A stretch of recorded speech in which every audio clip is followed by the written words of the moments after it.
أعوذ بالله من الشيطان الرجيم بسم الله الرحمن الرحیم۔ فائدہ: اسم موصول وہ اسم ہے جو تنہا جملہ کا پورا جز بغیر صلہ کے نہیں ہوتا۔ اسم موصول وہ اسم ہے، یعنی اسم موصول کا مطلب ہی یہاں بتا رہا ہے کہ یہ کسی سے ملنا چاہتا ہے۔ وصل کا معنی ملنا ہوتا ہے نا، تو ایسا اسم ہے جو بغیر کسی دوسرے جملے کے ملے یا دوسرے لفظ کے ملے اپنا معنی مکمل نہیں بتا پاتا۔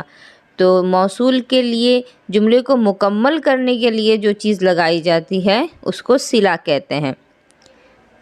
صلہ اس کا جملہ خبریہ ہوتا ہے۔ صلہ جو ہوتا ہے جب موصول کے ساتھ لگ جاتا ہے تو بات مکمل ہو جاتی ہے، اور جملہ خبریہ کی تعریف میں آپ پڑھی ہیں کہ جس سے سننے والے کو کوئی خبر یا طلب معلوم ہو، یعنی کوئی بات مکمل معلوم ہو۔ تو بات مکمل کب ہوگی؟ جب جملہ خبریہ ہوگا، جس میں ضمیر موصول کی طرف لوٹنے والی ہوتی ہے۔ یعنی جو صلہ ہوتا ہے وہ جملہ خبریہ ہوگا کیونکہ بات مکمل کرنا ہے اس کو، اور اس کے اندر کوئی ضمیر ہوگی جو موصول کی طرف اشارہ کر رہی ہو، تاکہ یہ پتہ چلے کہ یہ جو خبر دی جا رہی ہے یہ کسی اور کی نہیں بلکہ جو اسم موصول ہے اسی سے متعلق ہے۔ جیسے جاء الذی ابوہ عالم، آیا وہ شخص جس کا باپ عالم ہے۔ اب جاء الذی جو ہے وہ اسم موصول ہے۔ اب یہاں الذی اسم موصول، ٹھیک ہے، صرف جاء الذی اگر رہتا آیا وہ جو، تو آپ اس کا کوئی مطلب نہیں نکال سکتی تھی کیونکہ بات ادھوری تھی۔ اور اسی طرح ابوہ عالم اگر یہ رہتا صرف اس کا باپ عالم ہے، تو یہاں بھی آپ کو بات مکمل نہیں سمجھ میں آتی کہ کس کا باپ عالم ہے۔ لیکن یہاں جملہ کیا ہے؟ جاء الذی، تو جاء الذی جو ہے یہ جملہ ہو گیا، یہ جاء تو ہو گیا فعل اور الذی ہو گیا اسم موصول، اور ابوہ عالم اس کا باپ عالم ہے۔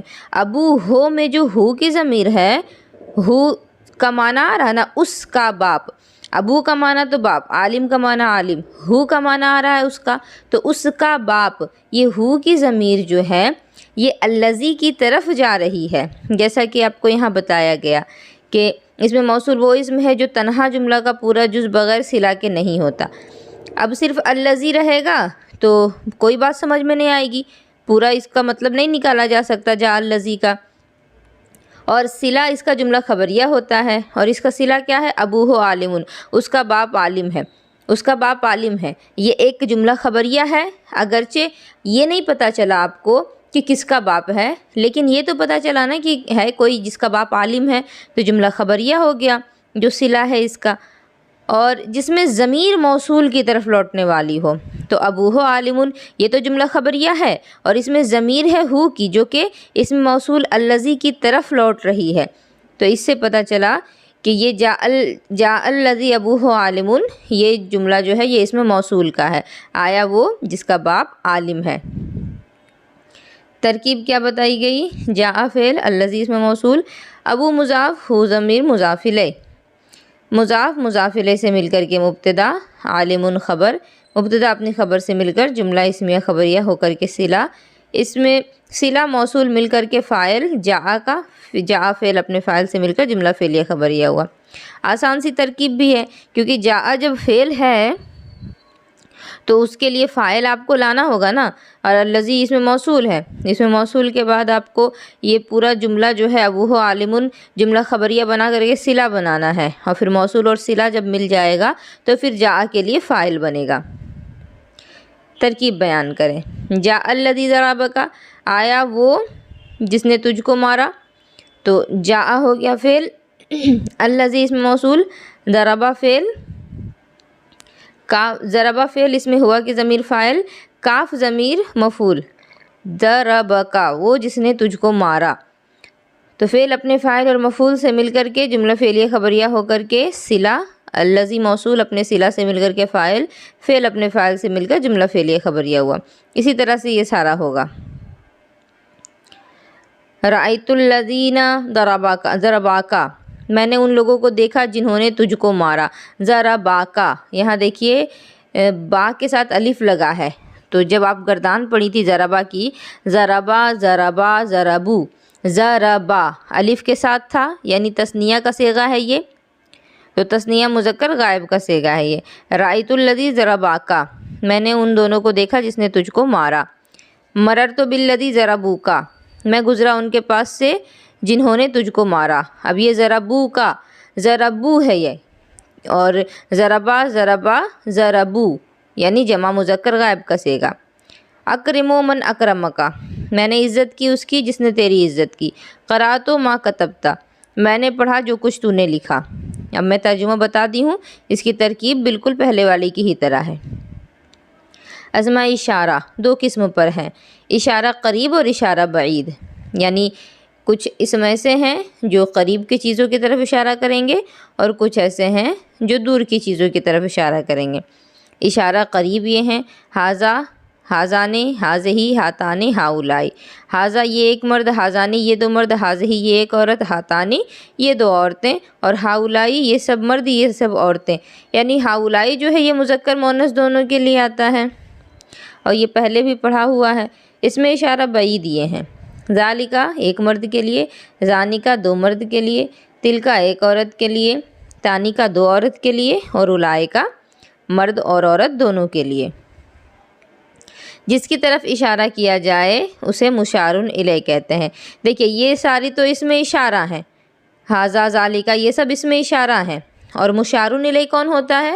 جس کی طرف اشارہ ہوتا ہے۔ الی کا معنی ہوتا ہے نا اس کی طرف، الی کا معنی کے لیے یا کے طرف، تو مشار الیہ کا معنی ہوا وہ جس کی طرف اشارہ کیا جا رہا ہے۔ جیسے ھذا القلم نفیس، یہ قلم عمدہ ہے، نفیس ہے، تو اس میں قلم کی طرف اشارہ ہوا ہے، تو قلم ہو گیا مشار الیہ۔ ترکیب کیا ہوگی؟ ھذا اس میں اشارہ، القلم مشار الیہ، اس میں اشارہ مشار الیہ سے مل کر کے مبتدا، نفیس خبر، مبتدا اپنی خبر سے مل کر جملہ اسمیہ خبریہ۔ اب یہ جو ہے ترکیب یہ بھی بالکل اسی طرح ترکیب ہوگی جو ترکیب آپ کو بتائی گئی۔ ھذا البیت قدیم، یہ گھر پرانا ہے، تو ھذا اس میں اشارہ، البیت مشار الیہ، اس میں اشارہ مشار الیہ سے مل کر مبتدا اور قدیم خبر ہو جائے گا۔ ہؤلائی اخوان سعید، وہ سب یہ سب سعید کے بھائی ہیں۔ ھذہ المرأۃ صالحۃ، یہ عورت نیک ہے۔ ہاتان البنتان اختانی، یہ دو لڑکیاں بہنیں ہیں، اخت کا معنی بہن ہوتا ہے۔ اولئک طلاب المدرسۃ، وہ سب مدرسے کے طالب علم ہیں، طلاب طالب علم کی جمع۔ اسماء افعال، وہ اسماء ہیں جو فعل کے معنوں میں استعمال ہوتے ہیں، یعنی اسم ہے، اسم کا معنی تو نام ہوتا ہے نا، لیکن معنی یہ فعل کا دے گا، ہے اسم اصلی میں لیکن معنی دے گا فعل کا۔ ان کی دو قسمیں ہیں، بمعنی امر حاضر، یعنی امر حاضر کے معنی میں ہے کوئی اسم ہے، اصلی میں نام ہے، لیکن معنی جب اس کا کیا جائے گا، ترجمہ نکالا جائے گا، تو جس طرح سے فعل ترجمہ بتاتا ہے، کبھی ماضی کا بتائے گا، کبھی امر کا بتائے گا، تو امر کے لیے کیا ہے؟ رویدہ، چھوڑ دو۔ اب یہ رویدہ جو ہے یہ کوئی فعل نہیں ہے، لیکن اس کا معنی ایسا ہے جس کی وجہ سے آپ کو اس کو معنی اس کا بولنا پڑے گا امر حاضر کی طرح، تو اسی لیے اس کو اسماء افعال کہتے ہیں۔ اسم ہونے کے ساتھ ساتھ فعل کا معنی دے رہا ہے۔ رویدہ چھوڑ دو، بلہا چھوڑو، حیہل متوجہ ہو، ہلما آؤ، دونکا لے، علیکا لازم پکڑو، ہا پکڑ، یہ سب امر حاضر کا معنی دے رہا ہے، کیونکہ امر کا معنی ہوتا ہے نا کہ کسی کو حکم دینا، تو ان سب کا آپ جب ترجمہ پڑھیں تو آپ کو تو یہ سمجھ میں آیا ہی ہوگا کہ یہاں ضرور کسی کو حکم دیا جا رہا ہے۔ اور بمعنی فعل ماضی، یعنی اب کچھ اس میں افعال ایسے ہیں جو کہ ماضی کا معنی دیتے ہیں۔ ہیہاتا دور ہوا، دور ہوا یعنی دور ہو چکا، ماضی ہے، گزر چکا۔ شتانہ جدا ہوا، سرعانہ جلدی کی۔ تو یہ سب اصل میں اسم ہیں لیکن معنی فعل کا دیں گے۔ اسمائے اصوات وہ اسما ہیں جن سے کسی آواز کی نقل مقصود ہوتی ہے۔ دیکھیے صوت کا معنی عربی میں آواز ہوتا ہے، تو اسمائے اصوات یعنی جن سے کسی آواز کی نقل ہو، جیسے اوہ اوہ کھانسی کی آواز ہے، کوئی کھانستا ہے، کوئی بوڑھا شخص کھانستا ہے تو جب لگاتار کوئی کھانسنے لگتا ہے تو اس کی کھانسی کو سن کر کے یہی محسوس ہوتا ہے کہ وہ اوہ اوہ کر رہا ہے۔ اف اف درد اور کرب کی آواز، جب کوئی تکلیف ہوتی ہے مریض درد میں اف کہتا ہے۔ بخا بخا خوشی اور مسرت کی آواز، یہ عربی کے لفظ ہیں۔ عربی میں عرب کے لوگ جب خوش ہوتے تو بخا بخا کے لفظ نکالتے، تو اس سے پتہ چلتا ہے کہ وہ خوش ہیں۔ نخا نخا اونٹ بٹھانے کی آواز، اونٹ کو جب بٹھانا ہوتا تھا تو عرب کے لوگ نخا بولتے۔ اور غاقہ کوے کی آواز ہے، کوا اصل میں کاؤں کاؤں نہیں بولتا ہے، وہ غاق غاق بولتا ہے۔ کبھی کوا بولے نا تو غور سے سنیے گا اس کی آواز کو، تو غاق غاق آواز آتی ہے اس کی، وہ ہم لوگ سمجھ نہیں پاتے اسی لیے کاؤں کاؤں کہتے ہیں۔ اسمائے ظروف وہ کلمات ہیں جن میں ظرف زمان اور مکان کے معنی پائے جاتے ہیں۔ اسمائے ظروف یعنی ظرف والے اسم۔ اب ظرف کیا ہے؟ ظرف کی دو قسمیں ہیں، یا تو زمانے کو بتائے گا یا تو پھر مکان کو بتائے گا، یعنی یا تو جگہ کو بتائے گا یا تو وقت کو بتائے گا۔ تو ظرف زمان یعنی وقت کو بتانے والا، جیسے از اذا متا کیفا ایانا امسی مز منزو قطو اوزو قبلو بعدو، یہ سب جو ہے یہ زمانے کو بتا رہا ہے۔ ابھی نیچے اس کی بہت زیادہ تفصیل ہو جائے گی تو اتنا ہی رہنے دیتی ہوں۔ یہ ظرف زمان کے جو اسما ہیں ان کو یاد کر لیجئے۔ از اذا متا کیفا یہ سب جگہ کو بتائیں گے، زمانے کو بتائیں گے۔ از کے معنی جب، کب، کیسے، یہ سب چیزیں ہیں ان کے معنی میں آئیں گی۔ تو کب، کیسے، جب، تب یہ سب ہم لوگ کب بولتے ہیں؟ جب وقت کی بات ہوتی ہے، زمانے کی بات ہوتی ہے۔ لیکن کہاں، کس جگہ، اس طرح کے الفاظ کب بولتے ہیں؟